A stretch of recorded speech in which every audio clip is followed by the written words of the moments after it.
bibarakati sahibul haul. Tidaklah kita keluar dari tempat ini kecuali semua dosa kita diampuni oleh Allah.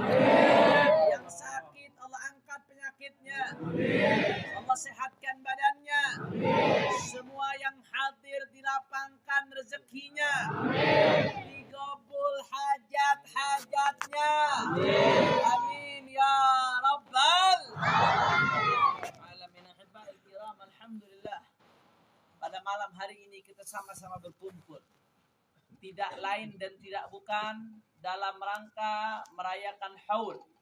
Zikral haul athani min wafat Syekh Al-Alim Kiai Al-Haj Muayyad. Kita bacakan Fatihah.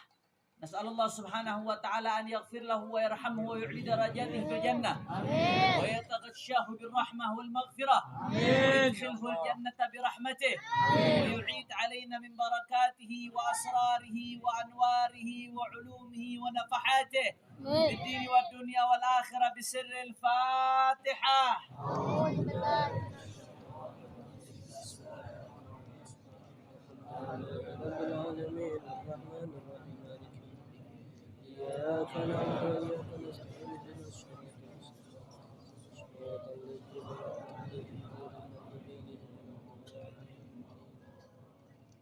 Ahibbail kiram, alhamdulillah. Pada malam hari ini kita sama-sama berkumpul untuk merayakan haul beliau yang kedua. Ulama mengatakan fafil jahli qabla al-mauti mautun li ahlihi fa ajsaduhum qabla al-quburi quburu. Dalam syair lain disebutkan oleh Imam Ali bin Abi Thalib karramallahu wajhah, fafuz bil ilmi ta'ish bihi hayyan bihi abada, an-nasu mauta wa ahlul ilmi ahya'u. Di dalam satu syair disebutkan yang tadi pertama saya baca, fafil jahli qabla al-mauti mautun li ahlihi. Manakala seseorang hidup dengan kebodohan, qabla al-mauti mautun li ahlihi, maka sebelum mati dia sudah mati, saudara. Sebelum dia mati, pada hakikatnya dia sudah mati. Orang yang hidup dengan kebodohan, dengan gelapnya kebodohan, tanpa cahaya ilmu, maka sebelum mati dia sudah mati. Fa'ajsaduhum qabla al-quburi quburu. Jasad yang mereka hias, jasad yang dipakaikan pakaian, jasad yang diobati sedemikian rupa, diberikan vitamin, diberikan makanan supaya sehat. Pada hakikatnya qablal kuburi kuburu adalah kuburan untuk ruhnya sebelum dia dikubur di tanah, saudara. Itulah orang yang tidak mengenal ilmu. Tapi beda dengan orang yang Allah anugerahkan ilmu. Kata Imam Ali bin Abi Thalib, fafuz bil ilmi ta'ish hayyan bihi abada, an-nasu mauta wa ahlul ilmi ahya'u. Fafuz bil ilmi, beruntunglah kamu dengan ilmu. Ta'ish hayyan bihi abada, maka kau akan hidup selama-lamanya dengan ilmu. Kau akan hidup selama-lamanya. An-nasu mauta, manusia boleh mati, manusia boleh dikubur, tapi wa ahlul ilmi ahya'u, para ahli ilmi, para ulama akan hidup, saudara. Jasadnya sudah mati, tapi namanya tetap hidup. Jasadnya tetap sudah dikubur, tapi namanya tetap dikenang. Ilmunya tetap bermanfaat, namanya tetap disebut, keberkahannya tetap dicari. Kenapa? Karena mereka diberikan kehidupan oleh Allah Subhanahu.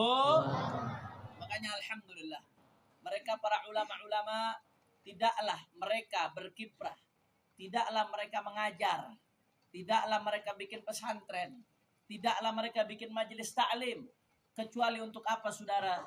Tujuannya tidak lain dan tidak bukan lida'watil makhluk ilal khaliq, untuk mengajak makhluk kepada khaliq, untuk mengajak lida'watil abd ilallah, untuk mengajak hamba kepada Allah Subhanahu wa ta'ala. La wallahi, demi Allah, kalau bukan untuk mengajak kepada Allah, kita nggak butuh la ilal ma'had, nggak butuh pesantren, wala ilal majalis, nggak butuh majelis ta'lim, wala ilal muassasat, wala ilal madaris. Kita nggak butuh yayasan-yayasan, nggak butuh madrasah, kalau bukan menjadi wasilah perantara untuk mengajak orang kepada Allah Subhanahu wa ta'ala, saudara.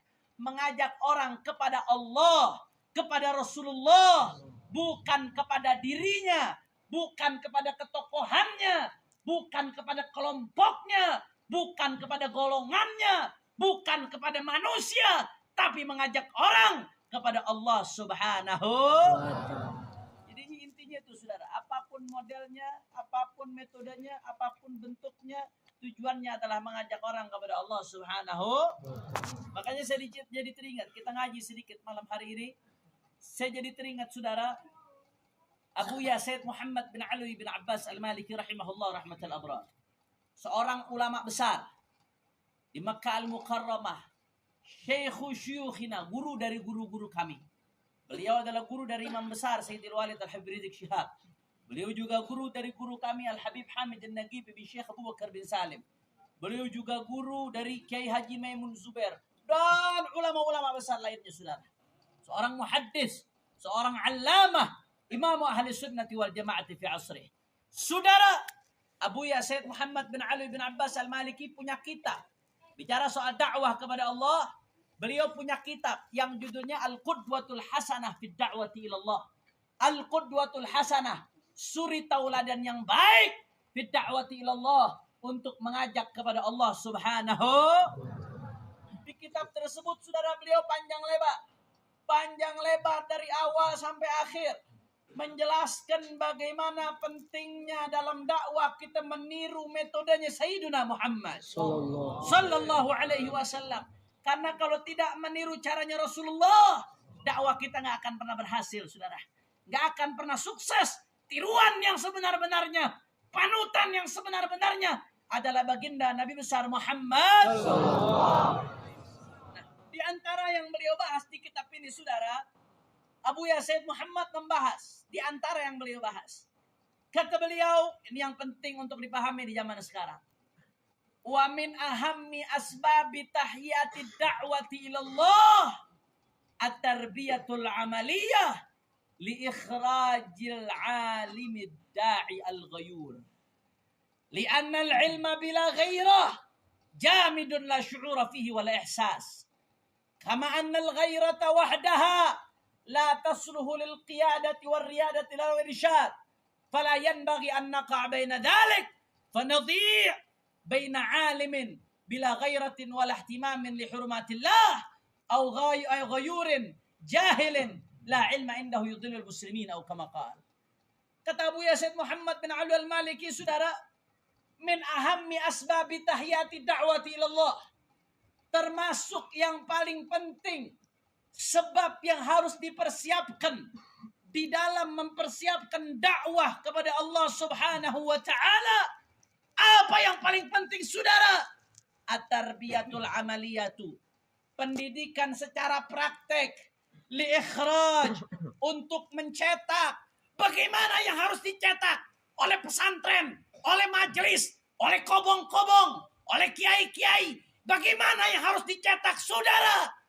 Al-alimid da'i al-ghayur.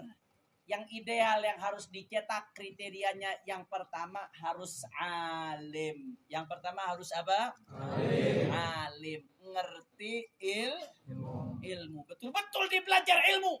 Mulai dari fikihnya, ilmu alatnya, nahwu sharafnya, akidahnya, hadisnya, tafsirnya. Alim harus mengerti. Kenapa? Karena bagaimana dia mau mengajak orang ke jalan Allah kalau dia sendiri tidak mengetahui bagaimana jalannya Allah Subhanahu. Nanti akan kita jelaskan, saudara, kenapa harus alim panjang lebar. Tapi saya mau tanya, kira-kira sampai sini jelas atau tidak? Jelas. Jadi syarat yang pertama yang harus dicetak untuk mempersiapkan kader-kader dakwah di jalan Allah, yang pertama harus apa? Alim. Kurang kompak. Yang pertama harus apa? Alim. Yang kedua, syarat yang kedua harus da'i. Bukan hanya alim, tapi da'i. Apa artinya da'i? Mengajak. Artinya mengajak maksudnya apa? Ilmunya nggak dipakai buat sendiri. Bukan hanya alim buat dirinya sendiri, tapi ilmunya dipakai buat mengajak orang ke jalan Allah. Ilmunya bermanfaat buat di sekitarnya. Dengan ngajar, dengan buka pesantren, dengan ceramah di mimbar-mimbar, dengan menjawab permasalahan umat, dengan berbagai macam cara. Dia gunakan ilmunya buat mengajak orang ke jalan Allah Subhanahu. Karena mohon maaf Pak, Bu, mohon maaf kalau ada orang hanya berilmu saja, akan tetapi dia nggak dipakai ilmunya buat ngajak ke jalan Allah. Apa kata Nabi SAW? Man su'ila an ilmin. Siapa orang yang ditanya tentang ilmu, fakatamahu, kemudian dia sembunyikan ilmunya. Ditanya tentang ilmu, nggak harus orang datang bawa pertanyaan untuk dijawab. Nggak, saudara. Ketika terjadi di masyarakat sebuah kejadian, masyarakat mencari jawaban, solusi atas kejadian tersebut dalam pandangan syariat. Kemudian ada orang yang tahu, berarti lisanul hal. Keadaan masyarakat menanya kepada dia jawaban agama terhadap masalah tersebut, saudara. Kalau dia tahu, wajib dia untuk menjelaskan, wajib dia untuk menyampaikan. Tidak boleh dia bungkam, saudara. Maka siapa yang ditanya tentang ilmu, kemudian dia bungkam, fakatamahu, apa kata Nabi? Uljima yaumal qiyamah bil jami minan nar, dicambuk di hari kiamat dengan cambukan dari api neraka. Na'udzubillah min. Kira-kira sampai sini jelas atau tidak? Jelas. Makanya syarat yang kedua harus dah. Jadi syarat yang pertama apa? Alim. Syarat yang kedua apa? Alim. Kemudian syarat yang ketiga, yang gak kalah pentingnya, ghoyur. Alim da'i saja gak cukup, tapi harus ghoyur. Yang ketiga syaratnya apa? Ghoyur. Ghoyur itu sigat mubalaghah dari ghairah, wazannya fa'ul. Sigat mubalaghah artinya apa? Betul-betul punya ghairah, punya kecemburuan terhadap agama. Ilmunya nggak hanya buat kepentingan pribadi, tidak hanya buat mencari kesenangan dunia, tapi ilmunya dipakai buat memperjuangkan di jalan Allah. Karena orang kalau berilmu tapi tidak punya kecemburuan terhadap agama, tidak punya semangat berjuang, akhirnya ilmunya dipakai buat beli dunia. Na'udzubillah min. Nanti akan kita jelaskan, saudara. Kenapa harus alim dan ghayyur? Kenapa harus alim dan punya kecemburuan, punya semangat berjuang? Sebelum saya lanjutkan ke alasan yang disebutkan oleh Abuya. Ini udah 9:30 ini. Kira-kira jamaah masih semangat atau tidak? Orang kompak, jamaah pecinta jangan muayyad masih semangat atau tidak? Orang kencang masih semangat atau tidak? Semangat. Siap ngaji? Siap. Siap nuntut ilmu? Siap. Siap dengarkan ilmu bermanfaat? Siap. Takbir! Allah. Dengar semangatnya, angkat tangannya. Takbir! Allah. Takbir! Allah. Sallu ala nabi. Allahumma Barik alaih wa ala alihi wa ashabihi. Saudara, kenapa tadi harus alim ghayyur? Abu Yazid Muhammad bin Ali Maliki melanjutkan, li'anna al-ilma bila ghairah jamidun la syu'ura fihi wa la ihsas. Karena orang kalau berilmu saja tapi enggak punya ghairah, orang berilmu saja tapi tidak ghayyur, tidak punya ghairah. Kenapa? Jamid, dingin, kaku, tidak peka, la syu'ura fihi wa la ihsas. Dia enggak peduli dengan yang di sekitarnya, saudara. Yang penting saya senang. Kalau orang alim nih tapi nggak punya ghayyur. Alim, ahli kitab, tapi nggak punya ghairah, nggak punya kecemburuan terhadap agama. Akhirnya bagaimana? Nggak ada kepekaan, saudara. Yang penting saya senang. Yang penting aing banyak duit. Nggak peduli agama dihina, sabodo teuing. Agama diinjak-injak, sabodo teuing. Yang penting murid aing banyak. Agama diinjak-injak, syariat diserang, sabodo teuing. Yang penting mobil lain bagus. Mau habaib ulama lain ditolimi, sabodo teuing. Saya mau tanya, yang model kayak gini ayah atau loba? Loba. Orang kompak ayah atau loba? Loba. Kenapa bisa seperti itu, saudara? Ini akibat punya ilmu tapi nggak punya ghairah. Punya ilmu tapi nggak punya ghairah. Ilmunya punya, ngajinya pinter, alfiahnya depan ke belakang, belakang ke depan, atas bawah, bawah atas, bisa dibulak-balik, saudara. Alim tapi nggak punya ghairah, nggak punya kecemburuan kepada agama, ilmunya dijadikan alat untuk membeli dunia, saudara. Na'udzubillah min. Ini yang dikhawatirkan oleh Nabi Muhammad SAW. Apa kata Nabi SAW, saudara? Kata Nabi, wailun li ummati min ulama'is su' الذين يتخذون هذا العلم تجارة يبيعونها لأمرائهم ما أربح الله تجارتهم. Saya sering bawakan hadis ini. Wailun li ummati min ulama'is su'. Celaka umatku dari ulama isu. Siapa itu?